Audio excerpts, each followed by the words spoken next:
Hello friends, welcome to HRIQ education. दोस्तों, कैसे हैं आप लोग? आई होप कि आप बहुत ही अच्छे होंगे और आप साथ ही साथ आपकी तैयारी भी बहुत ही अच्छी तरीके से चल रहा होगा। दोस्तों, आज मैं इस वीडियो में लेकर आया हूं आपके लिए the contract labour regulation and abolition act 1970। उसका detailed explanation from the beginning to the end, जो भी सेक्शंस आपका इंपॉर्टेंट है वो सारे इस एक्ट में मैं डिस्कस करूंगा। तो ये जो कॉन्ट्रैक्ट लेबर एक्ट है, इसका इंटरस्टेट माइग्रेंट लेबर वर्कमेंस का जो एक्ट था उसके साथ बहुत ही सिमिलरिटीज़ है उसके प्रोविजंस में। तो आप लोग उसको लिंक करके वो सिमिलरिटीज़ देख लीजिएगा। इसका जो भी इम्पोर्टेंट प्रोविजंस है मैं आपके लिए इस वीडियो में डिटेल्स बताऊंगा आपको, और कहाँ भी आपको देखने की ज़रूरत नहीं है। इस वीडियो में आपको पूरे तरीके से अमेंडमेंट की, मतलब जो भी अमेंडमेंट हुआ है अभी तक अप टू 2020, जो भी अमेंडमेंट इसमें हुआ है तो वो सब सारे अमेंडमेंट इस वीडियो में कवर किए जाएंगे। तो दोस्तों, मैं आपको बताना चाहता हूँ कि अगर आप मेरे चैनल को अभी तक सब्सक्राइब नहीं किया तो ज़रूर सब्सक्राइब कीजिए और ज़्यादा से ज़्यादा वीडियो को लाइक और शेयर कीजिए। तो ठीक है, ज़्यादा टाइम बर्बाद ना करते हुए मैं इस वीडियो को शुरू करना चाहता हूँ। ये वीडियो आपके लिए जो भी UGC नेट का एग्ज़ाम के लिए तैयारी कर रहे हैं, या फिर कोई भी अगर EPFO या फिर कोई भी PSU का HR रिक्रूटमेंट का जो एग्ज़ाम है उसके लिए अगर कोई तैयारी कर रहे हैं तो ये वीडियो आपके लिए बहुत ही हेल्पफुल रहने वाला है। इस वीडियो से बाहर आपका कोई भी क्वेश्चन नहीं आएगा। अगर कॉन्ट्रैक्ट लेबर एक्ट से कोई क्वेश्चन आता है तो इस वीडियो से बाहर आपका कोई भी क्वेश्चन नहीं आएगा। तो कृपया इस वीडियो को एंड तक ज़रूर देखिए, ठीक है? तो वीडियो शुरू करते हैं। स्टार्टिंग में आपका क्या है, इसका हिस्ट्री है। हिस्ट्री से हम स्टार्ट करेंगे। तो पहले ये कॉन्ट्रैक्ट लेबर एक्ट का जो प्रोसेस है ये शुरू कब हुआ था? पहले आपका एक second 5 year plan, 5 year plans तो आप सुने होंगे, बहुत सारे 5 ईयर प्लान्स अभी तक हुआ है। तो सेकंड 5 ईयर प्लान जब हुआ था 1956 में हुआ था सेकंड 5 ईयर प्लान। तो इस प्लान के तहत एक प्लानिंग कमीशन बिठाया गया था।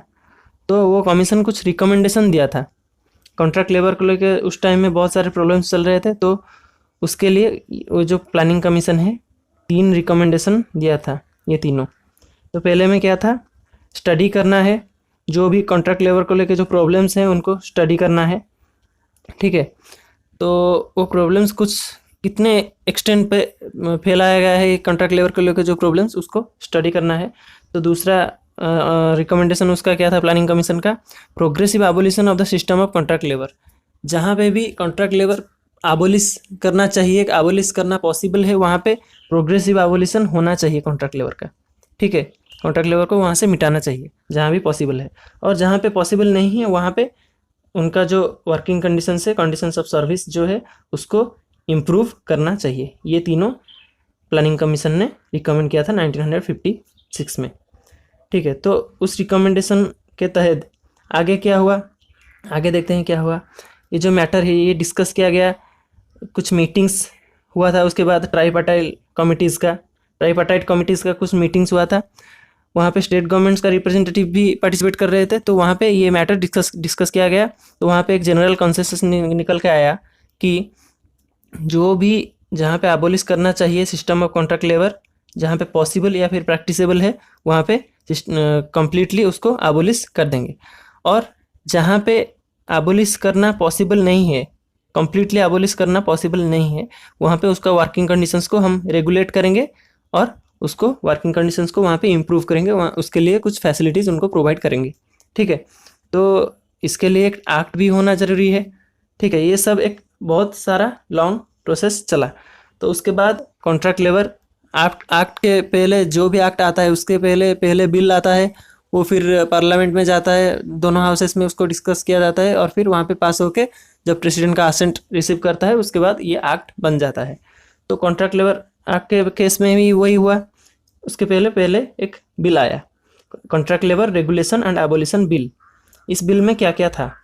इस बिल में ट्राइपार्टाइट एडवाइजरी बोर्ड का सेटअप करना था, ट्राइपार्टाइट एडवाइजरी बोर्ड का। और दूसरा, इस बिल में एडवाइज करना था सेंट्रल एंड स्टेट गवर्नमेंट को कि ये एक्ट को कैसे आप एडमिनिस्टर करोगे, ठीक है? तो तीसरा पॉइंट में इसका क्या था, रजिस्ट्रेशन होना चाहिए, जो भी एस्टेब्लिशमेंट या फिर कॉन्ट्रैक्टर का उनका रजिस्ट्रेशन होना चाहिए। और चौथा में आपका और भी बाकी से जितने भी आपका प्रोविजंस है वो सब दिया गया था, कुछ प्रोविजंस यहाँ पे बिल में दिया गया था। तो ये बिल पास हुआ और प्रेसिडेंट का असेंट रिसीव करके 5 सितंबर 1970 में ये एक्ट बना। ठीक है, 5 सितंबर 1970 में ये एक्ट बना, पर लागू कब हुआ? केम इन टू फोर्स ऑन 10 फरवरी 1971 आज the contract labour regulation and abolition act 1970। इस नाम पे ये 10 फरवरी 1970 पे लागू हो गया। तो यहाँ पे 2 अमेंडमेंट हुए थे, पहला तो आपका 1986 में, दूसरा आपका 2005 में। ठीक है, तो इस एक्ट का ऑब्जेक्टिव क्या था? पहले तो आपका रेगुलेट होना चाहिए employment of contract labour in certain establishment. कुछ एस्टेब्लिशमेंट में कॉन्ट्रैक्ट लेबर के एम्प्लॉयमेंट में रेगुलेशन होना चाहिए। ठीक है, तो बाकी जितने एस्टेब्लिशमेंट हैं जहाँ पे पॉसिबल है वहाँ पे उसको अबोलिश करना चाहिए, वहाँ पे उसको मिटाना चाहिए। और ये जो एक्ट था इसमें आप देखेंगे कि टोटल 35 सेक्शंस थे और 7 चैप्टर्स में डिवाइड किया गया था। तो 7 चैप्टर्स क्या है उसको पहले देख लेते हैं, उसके बाद 35 सेक्शंस एक के बाद एक देख लेंगे जो भी इंपॉर्टेंट सेक्शंस आपका है। तो पहले 7 चैप्टर्स में चैप्टर 1 में आपका क्या है? प्रिलिमिनरी। चैप्टर 2 में आपका क्या है? दी एडवाइजरी बोर्ड्स। चैप्टर 3 में आपका registration of establishments employing contract labour. Chapter 4 में आपका लाइसेंसिंग ऑफ कॉन्ट्रैक्टर्स। चैप्टर 5 में आपका welfare and health of contract labour. Chapter 6 में आपका पेनल्टीज एंड प्रोसीजर। चैप्टर 7 में आपका मिसलेनियस जो भी प्रोविजंस है वो चैप्टर 7 के अंडर आता है। दोस्तों मैं आपको ये बताना चाहता हूँ कि पहले तो आपका सेक्शंस के बारे में एग्ज़ाम में पूछे जाने की ज़्यादा चांसेस नहीं थे, पर आजकल सेक्शंस का एक ट्रेंड चल रहा है। जो भी एग्ज़ाम हो रहा है वहाँ पे सेक्शंस पूछे जाते हैं, डीपली कोई भी सेक्शंस पूछे जाते हैं, इंपॉर्टेंट सेक्शंस कि ये प्रोविजंस कौन सी सेक्शन में है। तो इसीलिए मैं आपको चैप्टर यहाँ पे प्रोवाइड कर रहा हूँ कि सारे चैप्टर्स को आपको भी अगर आप याद रख सकते हैं तो याद रख लीजिए, क्योंकि आगे कोई भी एग्ज़ाम में आपको चैप्टर्स के बारे में भी पूछा जा सकता है। ठीक है, इसलिए मैं आपको डिटेल्स चैप्टर भी बता दे रहा हूँ। तो पहले आपका फर्स्ट चैप्टर में जाते हैं। यहाँ पे प्रिलिमिनरी में आपका है, प्रिलिमिनरी में आपका सेक्शन 1 में आपका क्या है? जो भी इसका एप्लीकेबिलिटी स्कोप ये सब आपका सेक्शन 1 में है। तो ये होल ऑफ इंडिया में एप्लीकेबल है, यह अप्लाई किया जा सकता है जहाँ पे भी 20 से ज़्यादा, 20 या फिर उससे ज़्यादा 20 और मोर वर्कमैन जहाँ पे भी एम्प्लॉयड हैं, ये वर्कमैन नहीं, ये कॉन्ट्रैक्ट लेबर। 20 और मोर जहाँ पे भी वर्कमैन कॉन्ट्रैक्ट लेबर के रूप में एम्प्लॉयड हैं, साल में पिछले 12 महीना में अगर एक दिन भी एम्प्लॉयड हो गए तो वहाँ पे ये अप्लाई हो जाएगा। ठीक है, तो ये तो हो गया एस्टेब्लिशमेंट के बारे में, कौन सी एस्टेब्लिशमेंट में अप्लाई होगा, तो कौन सी कॉन्ट्रैक्टर में ये अप्लाई हो सकता है। ठीक है, जो भी कॉन्ट्रैक्टर पिछले 12 महीना में 20 या फिर उससे ज़्यादा वर्कमैन कोई एक दिन भी अगर काम में रख रहा है तो उस कॉन्ट्रैक्टर के ऊपर भी ये एक्ट लागू हो जाएगा। ठीक है, तो ये हो गया आपका सेक्शन 1। पर सेक्शन 1 में आपका एक एक्सेप्शंस भी है। ठीक है, सेक्शन 1 में आपका एक एक्सेप्शन भी है। तो वो एक्सेप्शन क्या है? अप्रोप्रिएट गवर्नमेंट, जो अप्रोप्रिएट गवर्नमेंट आपका है सेंट्रल लेवल में सेंट्रल गवर्नमेंट, स्टेट लेवल का जो इंडस्ट्री है उसमें स्टेट गवर्नमेंट, अप्रोप्रिएट गवर्नमेंट इसको चेंजेस ला सकता है। ये जो 20 या फिर उससे ज़्यादा वर्कमैन है तो वहाँ पे 20 से कम कर सकता है कोई भी एस्टेब्लिशमेंट में, पर उसको 2 महीने की प्रायर नोटिस देना पड़ेगा।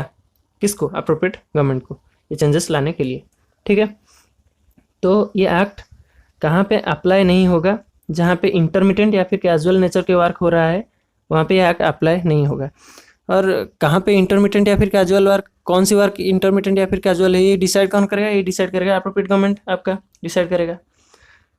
तो अप्रोप्रिएट गवर्नमेंट कैसे डिसाइड करेगा? उसका कुछ क्राइटेरिया भी होना चाहिए। उसका क्राइटेरिया ये है कि अगर कोई एस्टेब्लिशमेंट में पिछले मतलब वहाँ पे रेगुलर काम हो रहा है, कोई सीजनल नेचर का काम नहीं हो रहा है, तो वहाँ पे पिछले 12 महीना में अगर 120 दिन से ज़्यादा काम हो गया पिछले 12 महीना में, तो वहाँ पे कैजुअल और इंटरमिटेंट हम उसको नहीं मानेंगे, इंटरमिटेंट नेचर का वर्क हम उसको नहीं मानेंगे। अगर कोई सीजनल एस्टेब्लिशमेंट है तो वहाँ पे अगर 60 दिन से ज़्यादा काम हो गया तो उसको भी हम इंटरमिटेंट नेचर के वर्क नहीं मान सकते। ठीक है, उसको छोड़ के इस पॉइंट को अगर कोई वैरी कर रहा है तो उसको हम इंटरमिटेंट के नेचर के वर्क मानेंगे, ठीक है। तो वहाँ पे ये एक्ट लागू नहीं होगा। और हम आते हैं अब सेक्शन 2 में। सेक्शन 2 में आपका क्या है, डेफिनेशंस। तो डेफिनेशन में आपका 2A में आपका है अप्रोप्रिएट गवर्नमेंट, 2B में आपका है कॉन्ट्रैक्ट लेबर, 2C में आपका है कॉन्ट्रैक्टर, 2D में है कंट्रोल्ड इंडस्ट्री, 2I में आपका है वर्कमैन। तो इसका सारे डेफिनेशंस इतना ज़रूरी नहीं है, इतना इम्पोर्टेंट उस डेफिनेशन में कुछ भी नहीं था, पर बस सेक्शन ही मैंने लिख दिया। एक सेक्शन एग्जाम में आ सकता है इसलिए सेक्शन लिख दिया। पर वर्कमैन में कौन कौन इंक्लूड होता है, कौन कौन इंक्लूड नहीं होता है, ये आपके लिए इंपॉर्टेंट है, इसको आप याद रख लेना चाहिए। वर्कमैन में क्या क्या इंक्लूड होता है, क्या क्या इंक्लूड नहीं होता। तो वर्कमैन में आपका स्किल्ड हो गया, सेमी स्किल्ड या फिर unskilled worker, manual, supervisory, technical और फिर क्लरिकल जॉब्स में जो है वो इंक्लूड होते हैं। पर कौन इंक्लूड नहीं होता, अगर कोई मैनेजरियल पोस्ट में है या फिर एडमिनिस्ट्रेटिव लेवल में कोई काम कर रहा है तो वो इंक्लूड नहीं होगा। अगर कोई सुपरवाइजरी कैपेसिटी में भी काम कर रहा है सुपरवाइजर की तरह, और वो पर वर्क या फिर पर एक्सरसाइज या फिर पर मेंसेम ये अगर 500 से ज़्यादा कमा रहा है, अर्न कर रहा है 500 से ज़्यादा, ये इसमें इंक्लूड नहीं होगा। और कोई आउट वर्कर है जो कि प्रिंसिपल एम्प्लॉयर के एस्टेब्लिशमेंट के बाहर अगर कोई काम कर रहा है आउट वर्कर, तो वो भी यहाँ पे वर्कमैन में इंक्लूड नहीं होगा ये सारे, ठीक है। तो अब आते हैं हम चैप्टर 2 की तरफ। सेकेंड चैप्टर में आपका क्या है, दी एडवाइजरी बोर्ड्स। तो यहाँ पे पहले है आपका सेंट्रल एडवाइजरी बोर्ड। तो सेंट्रल एडवाइजरी बोर्ड में आपका क्या क्या है, सेंट्रल एडवाइजरी बोर्ड को कॉन्स्टिट्यूट करता है सेंट्रल गवर्नमेंट, जैसे कि हाँ सेंट्रल हो गया यहाँ पे, तो सेंट्रल गवर्नमेंट ही कॉन्स्टिट्यूट करेगा, इसका पावर सारे पावर सेंट्रल गवर्नमेंट के पास ही होगा। इसको हम अदरवाइज बोलेंगे central advisory contract labour board, ठीक है। तो ये कॉन्स्टिट्यूट, इसका जो कॉन्स्टिट्यूशन होता है, कौन कौन वहाँ पे मेंबर या फिर चेयरमैन कौन कौन होता है, उसको नॉमिनेट कौन करता है। एक चेयरमैन वहाँ पे होता है जिसको कि अपॉइंट करता है सेंट्रल गवर्नमेंट। एक चीफ लेबर कमिश्नर होता है जो कि सेंट्रल लेवल का होता है, और वो एक्स ऑफिसियो का मतलब यहाँ पे और कोई पोस्ट में भी ये है, ठीक है। और उसका नंबर ऑफ मेंबर्स कितना है, मिनिमम उसका 11 और मैक्सिमम उसका 17 है, जो कि नॉमिनेट करता है कौन, सेंट्रल गवर्नमेंट। कोई भी सेंट्रल गवर्नमेंट का जो भी इंडस्ट्री है वहाँ से ये नॉमिनेट कर सकते हैं नंबर ऑफ मेंबर्स 11 to 17। तो ये जो नंबर ऑफ मेंबर्स नॉमिनेट किया गया है उसमें वर्कमैन का जो रिप्रेजेंटेटिव है उसमें वो ज़्यादा होंगे या फिर इक्वल्स होंगे प्रिंसिपल एम्प्लॉयर और कॉन्ट्रैक्टर के रिप्रेजेंटेटिव को मिला के, उनसे वर्कमैन के रिप्रेजेंटेटिव ज़्यादा होंगे या फिर इक्वल्स होंगे। वर्कमैन के रिप्रेजेंटेटिव कभी कम नहीं हो सकते। तो स्टेट लेबर एडवाइजरी बोर्ड उसके बाद आता है सेक्शन 4 के अंदर, तो उसमें भी वही है, स्टेट गवर्नमेंट, यहाँ वहाँ पे सेंट्रल गवर्नमेंट कॉन्स्टिट्यूट कर रहा था, यहाँ पे स्टेट गवर्नमेंट कॉन्स्टिट्यूट कर रहा है। तो यहाँ पे जो इसको अदरवाइज हम बोलेंगे state advisory contract labour board. और ये इसका गठन में कौन कौन इसका पार्टिसिपेट करता है, एक चेयरमैन होता है, इसको सेंट्रल गवर्नमेंट नहीं, इसको स्टेट गवर्नमेंट चेयरमैन को नॉमिनेट करता है, अपॉइंट करता है स्टेट गवर्नमेंट। और एक लेबर कमिश्नर है, वो भी एक्स ऑफिसियो और कोई पोस्ट में होगा। अगर कोई लेबर कमिश्नर वहाँ पे नहीं है तो उसके एब्सेंस में स्टेट गवर्नमेंट किसी ऑफिसर को, गवर्नमेंट गैजेटेड ऑफिसर को अपॉइंट कर सकता है स्टेट गवर्नमेंट, अगर लेबर कमिश्नर वहाँ पे नहीं है। तो number of members in between 9 and 11, तो जितने मेंबर होंगे मिनिमम 9 और मैक्सिमम यहाँ पे 11, जो कि स्टेट गवर्नमेंट नॉमिनेट करता है। यहाँ पे भी वर्कमैन का रिप्रेजेंटेटिव ज़्यादा या फिर इक्वल्स होंगे प्रिंसिपल एम्प्लॉयर और कॉन्ट्रैक्टर के रिप्रेजेंटेटिव को मिला के, वर्कमैन के रिप्रेजेंटेटिव यहाँ पे ज़्यादा होंगे या फिर इक्वल्स होंगे। और उसके बाद आपका सेक्शन 5 आता है जो कि कमिटीज़। तो कमिटीज़ को कॉन्स्टिट्यूट करता है ये आपका जो सेंट्रल बोर्ड या फिर स्टेट बोर्ड, कोई भी कमिटीज़ को कॉन्स्टिट्यूट कर सकता है। ये कमिटीज़ का काम क्या होता है, ये जो बिजनेस ट्रांजैक्शंस होता है ऑर्गेनाइजेशन में, उसका रूल्स और प्रोसीजर ये कमिटीज़ ऑब्जर्व करता है, ठीक है। तो ये हो गया आपका सेक्शन 5। तो सेक्शन 5 के बाद आपका है चैप्टर 3 आपका शुरू हो जाता है। चैप्टर 3 में आपका registration of establishment employing contract labour. तो यहाँ पे आपका है अपॉइंटमेंट ऑफ रजिस्टरिंग ऑफिसर्स। तो रजिस्टरिंग ऑफिसर जो है सेक्शन 6 के अंदर आपका आता है, इसको अपॉइंट कौन करता है? अपॉइंट इसको अप्रोप्रिएट गवर्नमेंट कर सकता है, कोई भी गैजेटेड ऑफिसर ऑफ गवर्नमेंट का कोई भी गैजेटेड ऑफिसर को अप्रोप्रिएट गवर्नमेंट यहाँ पे रजिस्टरिंग ऑफिसर हिसाब से अपॉइंट कर सकता है। और रजिस्टरिंग ऑफिसर का काम क्या होता है? रजिस्ट्रेशन, ठीक है। तो उसके बाद का सेक्शन वही है, registration of certain establishment, section 7। तो यहाँ पे प्रोसेस क्या होता है? प्रिंसिपल एम्प्लॉयर एक एप्लीकेशन देता है, किसको? रजिस्टरिंग ऑफिसर को एक एप्लीकेशन देता है। तो वो एप्लीकेशन रजिस्टरिंग ऑफिसर को वेरीफाई करना पड़ता है। अगर एप्लीकेशन कंप्लीट हो तो ही उस एस्टेब्लिशमेंट को रजिस्टर करता है और certificate of registration provide issue करता है। कौन इशू करता है? Registering officer. किसको इशू करता है? प्रिंसिपल एम्प्लॉयर को, ठीक है। अगर एप्लीकेशन इनकम्प्लीट है तो वहाँ पे आगे बढ़ नहीं सकता, एप्लीकेशन रिटर्न हो जाता है प्रिंसिपल एम्प्लॉयर के पास। तो नेक्स्ट है आपका रिवोकेशन ऑफ रजिस्ट्रेशन। अभी रजिस्ट्रेशन हो गया तो उसके बाद रजिस्ट्रेशन को रिवोक भी किया जा सकता है। कौन सी केस में? अगर कोई मिस रिप्रेजेंटेशन ऑफ डाटा कोई दिया है या फिर कोई चूक हो गया है, डाटा जो भी प्रोवाइड किया हुआ है उसमें अगर कोई भूल हुआ है, अगर कोई प्रोविजंस को ना मानते हुए कुछ दिया हुआ है, यहाँ पे काम अगर कुछ हुआ है तो वहाँ पे रजिस्ट्रेशन को रिवोक कर सकते हैं। तो कौन रिवोक करेगा? जिसके पास रजिस्ट्रेशन का अथॉरिटी था वही रिवोक करेगा, रजिस्टरिंग ऑफिसर। तो इसका प्रोसेस क्या है? वो पहले एक अप्रूवल लाता है, पहले अप्रोप्रिएट गवर्नमेंट अप्रूव करता है, तो उसके बाद प्रिंसिपल एम्प्लॉयर को एक अपॉर्चुनिटी देता है हियरिंग के लिए, ठीक है। प्रिंसिपल एम्प्लॉयर ही एप्लीकेशन दिया था ना रजिस्ट्रेशन के लिए, तो उसको एक अपॉर्चुनिटी देता है हियरिंग के लिए। क्या भूल हुआ है, किसके कारण ये भूल हुआ है, उसको एक अपॉर्चुनिटी देता है सोकॉज हियरिंग के लिए। तो उसके बाद ये रजिस्ट्रेशन रिवोक किया जा सकता है, ठीक है। ये हो गया आपका सेक्शन 8। तो उसके बाद हम देखते हैं चैप्टर 4। तो चैप्टर 4 में आपका क्या है? Licensing of contractors. तो लाइसेंसिंग ऑफ कॉन्ट्रैक्टर्स के अंदर आपका सेक्शन 11 आपका आता है, अपॉइंटमेंट ऑफ लाइसेंसिंग ऑफिसर्स। यहाँ पे रजिस्ट्रेशन हो गया तो लाइसेंस भी प्रोवाइड करना ज़रूरी है। तो लाइसेंस किसको प्रोवाइड किया जाता है?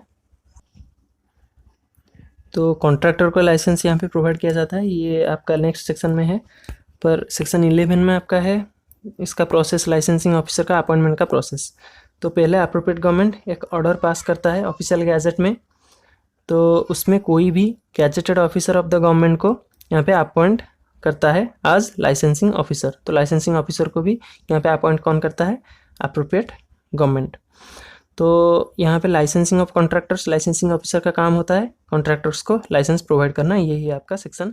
तो सेक्शन 14 के अंदर आपका आएगा revocation, suspension and amendment of licences. तो पहले हो गया आपका licensing contract, licensing of contractors. तो उसके बाद लाइसेंस रिवोक किया जाएगा। लाइसेंसिंग कौन करता है? आपका लाइसेंसिंग ऑफिसर। तो लाइसेंस का रिवोकेशन या फिर सस्पेंशन या फिर अमेंडमेंट, उसका अथॉरिटी भी लाइसेंसिंग ऑफिसर के पास ही होगा। तो इसका प्रोसेस क्या है? पहले लाइसेंसिंग ऑफिसर जो है वो एक अपॉर्चुनिटी देगा, जिसके पास लाइसेंस है उसको हम बोलते हैं लाइसेंस होल्डर। उसको शो कॉज करने के लिए किस किस कॉज के कारण उसका लाइसेंस जो है कैंसिल किया जा रहा है, उसको उस कॉज का शो कॉज नोटिस उसको देना पड़ेगा। तो उसको एक अपॉर्चुनिटी देगा, कौन देगा? Licensing officer. किसको देगा? लाइसेंस होल्डर को, ठीक है। तो उसके बाद उसका लाइसेंस रिवोक किया जाएगा या फिर सस्पेंड किया जाएगा, या फिर जो भी सम ऑफ सिक्योरिटी डिपॉजिट, जितना भी वो सिक्योरिटी डिपॉजिट दिया है उसको फॉरफिट किया जाएगा, ठीक है। तो उसके बाद है 15 का सेक्शन 15 है आपका अपील। तो अपील के अंडर आपका क्या आता है?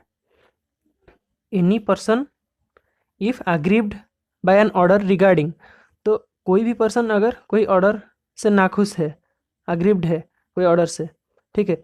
तो कौन कौन से ऑर्डर पे अग्रीव होने के कारण अपील किया जा सकता है? पहला तो हो गया आपका सेक्शन 7। अगर सेक्शन 7 के कोई भी ऑर्डर है, सेक्शन 7 क्या है आपका? रजिस्ट्रेशन ऑफ एस्टेब्लिशमेंट, इसके रिगार्डिंग अगर कोई ऑर्डर है, या फिर सेक्शन 8 के रिगार्डिंग अगर कोई ऑर्डर है। 8 के अंडर क्या है आपका? रिवोकेशन ऑफ रजिस्ट्रेशन, ठीक है। तो पहले हो गया registration and revocation of registration, ये दोनों आपका इंटरलिंक्ड है। तो उसके बाद है आपका सेक्शन 12, उसके रिगार्डिंग जो ऑर्डर है लाइसेंसिंग, और section 14 revocation, suspension, amendment of licence. तो ये दोनों भी आपका इंटरलिंक्ड हो गया, सेक्शन 7, 8 एंड 12, 14।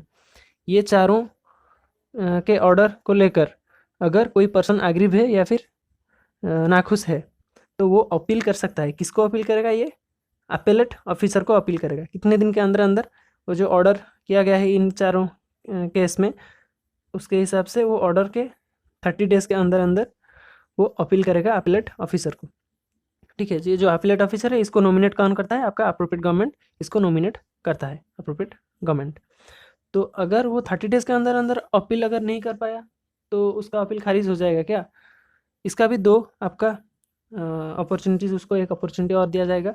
अगर वो 30 डेज़ के बाद अपील करता है, अगर वो सफिशेंट कज़ देता है, यहाँ पे सफिशेंट कारण उसका बताता है कि इसीलिए उसका अपील 30 दिन के अंदर अंदर वो नहीं कर पाया, डिले का कॉज अगर वो बताता है सफिशेंट कज़, अगर वो कॉज एक्सेप्टेबल है अपीलेट ऑफिसर के पास, तो अपीलेट ऑफिसर उसका अपील 30 डेज़ के बाद भी ले सकता है। पर जनरली उसको 30 डेज़ टाइम के अंदर अंदर ही उसको अपील करना पड़ता है, विदिन 30 डेज़। ठीक है, तो इस एक्ट में तो यही है। इससे पहले जो मैं दिया था आपका इंटरस्टेट माइग्रेंट वर्कमेंस का जो एक्ट था, उस एक्ट में भी यही 30 डेज था। पर ये उस एक्ट में मैं एक चीज़ मेंशन करना भूल गया था, ये वाला, ये appeal entertain even after 30 days if sufficient cause is given. अगर सफिशिएंट कॉज दिया गया है तो अपील को एंटरटेन किया जाएगा इवन आफ्टर 30 डेज। तो ये जो अपील दिया गया है आपका अपीलेट ऑफिसर के सामने, इसको अपीलेट ऑफिसर एफिशिएंटली जितनी जल्दी हो सके एज सुन एज पॉसिबल इसको डिस्पोज ऑफ करेगा इस अपील को। ठीक है, तो उसके बाद आपका आ गया चैप्टर भी। 5th चैप्टर आपका क्या है? Welfare and health of contract labour. तो इसके अंदर आपका पहला है आपका सेक्शन 16। सेक्शन 16 के अंदर आपका है कैंटीन्स। तो कैंटीन में मिनिमम रिक्वायरमेंट आपका 100 या फिर उससे ज़्यादा कॉन्ट्रैक्ट लेबर आपका चाहिए कोई भी एस्टेब्लिशमेंट में कैंटीन होने के लिए। एक और उससे ज़्यादा कैंटीन भी हो सकता है। ठीक है, तो 100 या फिर उससे ज़्यादा कॉन्ट्रैक्ट लेबर चाहिए। और ये जो कैंटीन है उसको मेंटेन एंड प्रोवाइड कौन करता है? Provide and maintain by contractor. उसको कॉन्ट्रैक्टर प्रोवाइड करता है या फिर मेंटेन करता है। और इसका रूल्स कौन फ्रेम करता है? कैंटीन के रिगार्डिंग अगर कोई रूल्स फ्रेम करना हो तो उसको अप्रोप्रिएट गवर्नमेंट करता है। मतलब सेंट्रल गवर्नमेंट भी कर सकता है, स्टेट गवर्नमेंट भी कर सकता है, इसलिए अप्रोप्रिएट गवर्नमेंट यहाँ पे लिखा है। तो यहाँ पे कैंटीन हो गया आपका सेक्शन 16। उसके बाद है सेक्शन 17 में आपका रेस्ट रूम। रेस्ट रूम भी आपका प्रोवाइड करता है कॉन्ट्रैक्टर। और अदर फैसिलिटीज़ उसके बाद है आपका सेक्शन 18 में। अदर फैसिलिटीज़ के अंदर आपका हो गया drinking water, latrines and urinals, washing facilities. आपका ड्रिंकिंग वाटर मतलब साफ पीने का पानी होना चाहिए, वो किसी कॉन्टामिनेटेड प्लेस से दूर कहीं अच्छे जगह में होना चाहिए। और लैट्रिन्स एंड यूरिनल्स भी होना चाहिए और वॉशिंग फैसिलिटीज़ भी प्रोवाइड करना चाहिए। कौन प्रोवाइड करेगा? आपका कॉन्ट्रैक्टर प्रोवाइड करेगा। और फर्स्ट एड फैसिलिटीज़ भी आपका सेक्शन 19 के अंडर आता है, वो भी आपका कॉन्ट्रैक्टर ही प्रोवाइड करेगा।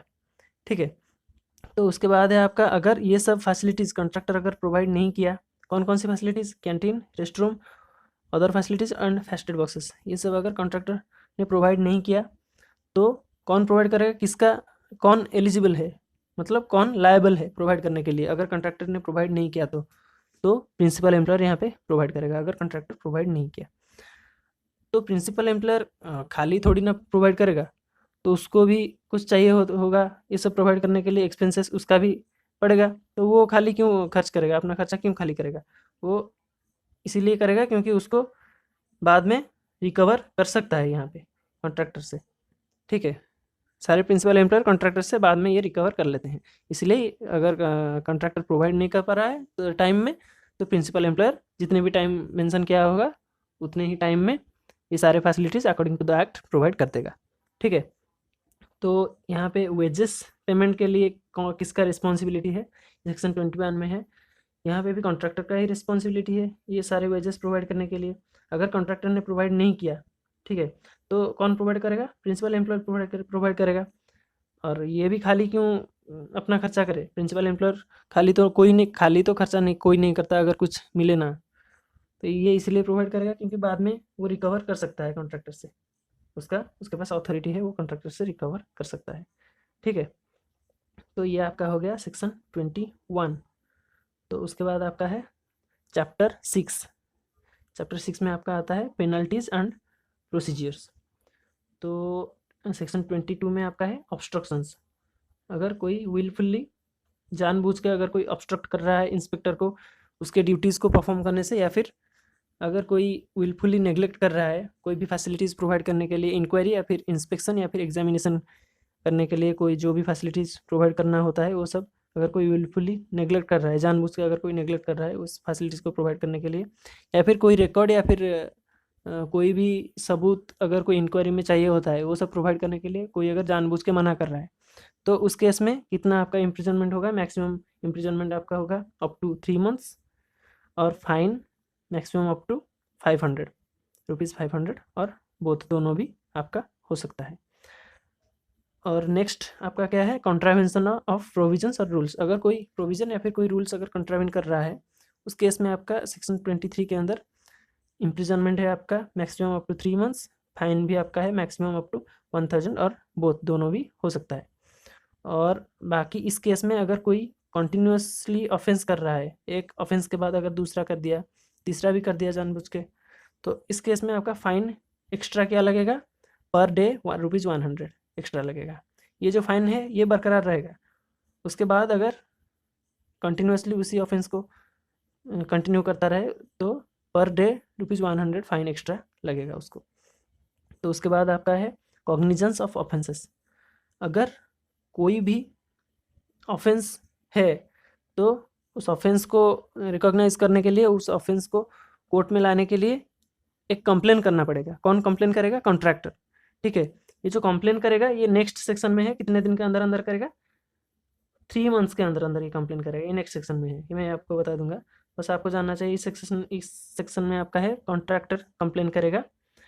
तो कोई भी कोर्ट अगर प्रेसिडेंसी मैजिस्ट्रेट या फिर magistrate of the first class इनसे बराबर या फिर इनसे सुपीरियर अगर कोई है कोर्ट, तो उसी कोर्ट में ये ऑफेंस पनिशेबल होगा। उसी कोर्ट ये ऑफेंस को ट्राई कर सकता है पनिश करने के लिए, इस ऑफेंस के लिए। ठीक है, अगर कोई कॉन्ट्रैक्टर यहाँ पे कंप्लेंट करता है तभी। ठीक है, तो नेक्स्ट आपका है सेक्शन 27 जो कि आपका है लिमिटेशन ऑफ प्रोजिक्यूशंस। यहाँ पे जो कंप्लेंट पिछले सेक्शन में आपका मेंशन किया है, तो वो कंप्लेंट आपका 3 महीने के अंदर अंदर हो जाना चाहिए। ठीक है, 3 महीने के अंदर अंदर मतलब जब इंस्पेक्टर के नॉलेज में आ गया है कि ऐसा कुछ ऑफेंस हुआ है, उसके बाद 3 महीने के अंदर अंदर ये आपको कंप्लेंट करना होगा। ठीक है, तो अगर इंस्पेक्टर का कोई रिटन ऑर्डर है तो उसको अगर कोई डिसोबे कर रहा है तो उस केस में कंप्लेंट कितने दिन के अंदर अंदर करना चाहिए? कंप्लेंट 6 महीने के अंदर अंदर करना चाहिए, विदिन 6 मंथ्स। ठीक है, तो आपका लास्ट चैप्टर में हम आते हैं इस एक्ट का। अगर आपको वीडियो अच्छा लग रहा है तो ज़रूर लाइक कीजिए, ज़्यादा से ज़्यादा वीडियो को शेयर कीजिए। ठीक है, तो लास्ट चैप्टर में आपका है मिसलेनियस प्रोविजंस। तो सेक्शन 28 से लेकर सेक्शन 35 तक है ये चैप्टर। तो फर्स्ट है आपका इंस्पेक्टिंग स्टाफ। यहाँ पे आपका आता है इंस्पेक्टर्स। इंस्पेक्टर्स को आपका कौन अपॉइंट करता है? इंस्पेक्टर्स को भी अपॉइंट करते हैं अप्रोप्रिएट गवर्नमेंट। ठीक है, तो यहाँ पे रजिस्टर और रिकॉर्ड को मेंटेन भी करना पड़ता है। इसको कौन मेंटेन करता है? रजिस्टर और रिकॉर्ड को मेंटेन करता है प्रिंसिपल एम्प्लॉयर और कॉन्ट्रैक्टर। ये पॉइंट आपको याद रखना चाहिए। रजिस्टर और रिकॉर्ड को मेंटेन कौन करता है? Principal employer and contractor. और पावर टू एग्जेम्प्ट, अगर कोई रूल या फिर कोई प्रोविजंस, सोच लो कोई प्रोविजंस हो कोई एस्टेब्लिशमेंट में, किसी इस एक्ट का कुछ प्रोविजंस या फिर सारे के सारे प्रोविजंस अगर एग्जेम्प्ट करना हो तो उसका अथॉरिटी किसके पास है? इसका अथॉरिटी अप्रोप्रिएट गवर्नमेंट के पास ही है। ठीक है, उसके बाद आपका है सेक्शन 32। तो यहाँ पे दिया गया है प्रोटेक्शन ऑफ एक्शन। तो किसके अगेंस्ट अगर कोई कोर्ट अगर एक्शन ले रहा है, किसके अगेंस्ट वो प्रोटेक्टेड है, एक प्रोटेक्टेड वर्कमैन की तरह।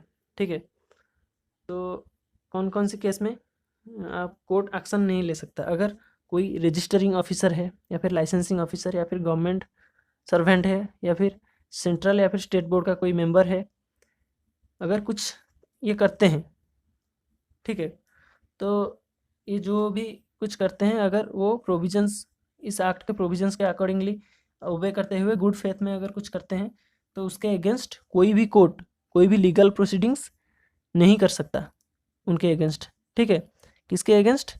ये आपको पॉइंट याद रखना चाहिए। Registering officer, licensing officer, government servant, central and state board के मेंबर्स, ये सब ये अगर कोई गुड फेथ में एक्ट के प्रोविजंस को ओबे करते हुए अगर कोई काम करते हैं तो उसके अगेंस्ट कोई भी प्रोसीडिंग्स, लीगल प्रोसीडिंग्स कोई भी कोर्ट नहीं कैरी कर सकता। ठीक है, तो उसके बाद आपका आ गया 33 वाला सेक्शन। तो यहाँ पे पावर टू गिव डायरेक्शंस, किसके पास पावर है डायरेक्शंस देने के लिए? सेंट्रल गवर्नमेंट के पास पावर है स्टेट गवर्नमेंट को डायरेक्ट करने के लिए। किसके लिए? ये एक्ट का एग्जीक्यूशन के लिए डायरेक्ट करने के लिए सेंट्रल गवर्नमेंट के पास पावर है। तो नेक्स्ट सेक्शन आपका है पावर टू रिमूव डिफ़िकल्टीज़। तो अगर कोई भी डिफ़िकल्टीज़ है इस एक्ट में, इस एक्ट के अंदर कोई भी डिफ़िकल्टीज़ कोई एस्टेब्लिशमेंट अगर फेस कर रहा है तो उस केस में उसको रिमूव कौन कर सकता है? सेंट्रल गवर्नमेंट कर सकता है। सेंट्रल गवर्नमेंट के पास ये अथॉरिटी यहाँ पे है डिफ़िकल्टीज़ को रिमूव करने के लिए। तो वहाँ पे शायद था इंटरस्टेट माइग्रेंट वर्कमैन एक्ट में कि इसका कुछ टाइम पीरियड दिया गया था डिफ़िकल्टीज़ को रिमूव करने के लिए, पर यहाँ पे कुछ टाइम पीरियड नहीं दिया गया। ये दोनों एक्ट काफ़ी सिमिलर काइंड ऑफ हैं, इसको आप लिंक अप कर सकते हैं। दोनों एक्ट में सिमिलरिटीज़ आप ढूंढ सकते हैं, बहुत सारी सिमिलरिटीज़ दोनों एक्ट में है प्रोविजंस में। और अब हम आते हैं लास्ट सेक्शन के पास। लास्ट सेक्शन आपका है पावर टू मेक रूल्स। तो रूल्स, कोई भी रूल्स अगर फ्रेम करना हो तो उसका पावर किसके पास होता है? यहाँ पे रूल्स को फ्रेम करने के लिए अप्रोप्रिएट गवर्नमेंट के पास पावर होता है। तो अप्रोप्रिएट गवर्नमेंट मतलब central government and state government. अगर सेंट्रल गवर्नमेंट कोई रूल फ्रेम कर रहा है तो उस केस में ये rule both houses of the parliament में दिया जाएगा, 30 दिन रखा जाएगा। वहाँ पे एक या फिर 2 कंसेक्यूटिव सेशन में ये रखा जा सकता है। अगर वहाँ पे बोथ द हाउसेस में अगर एग्री किए ये रूल्स को इनपुट करने के लिए तो ये मॉडिफाइड फॉर्म में लागू हो जाएगा एक्ट में फाइनली। अगर यहाँ पे एग्री नहीं करते हैं, अगर डिसएग्री होते हैं तो ये रूल का कोई भी इफेक्ट नहीं रहेगा। ठीक है, ये हो गया आपका सेंट्रल गवर्नमेंट अगर कुछ रूल फॉर्म कर रहा है। तो नेक्स्ट आपका स्टेट गवर्नमेंट अगर कुछ रूल प्रोवाइड कर रहा है तो ये भी वही सेम प्रोसीजर में स्टेट लेजिस्लेचर में लेड होगा। स्टेट लेजिस्लेचर में ये रूल रखा जाएगा, वहाँ पे पास होते ही ये एक्ट हो जाएगा, एक्ट में मतलब ऐड हो जाएगा। ठीक है, ये हो गया आपका कॉन्ट्रैक्ट लेबर एक्ट का पूरा एक्सप्लेनेशन। ये अप टू डेटेड है, अप टू 2020 टिल डेट ये आपका अप टू डेटेड इन्फॉर्मेशन है। ठीक है, तो वीडियो को ज़्यादा से ज़्यादा शेयर कीजिए। अगर आपको अच्छा लगे तो कमेंट बॉक्स में ज़रूर बताइए। वीडियो को देखने के लिए बहुत ही धन्यवाद आपका। Thank you.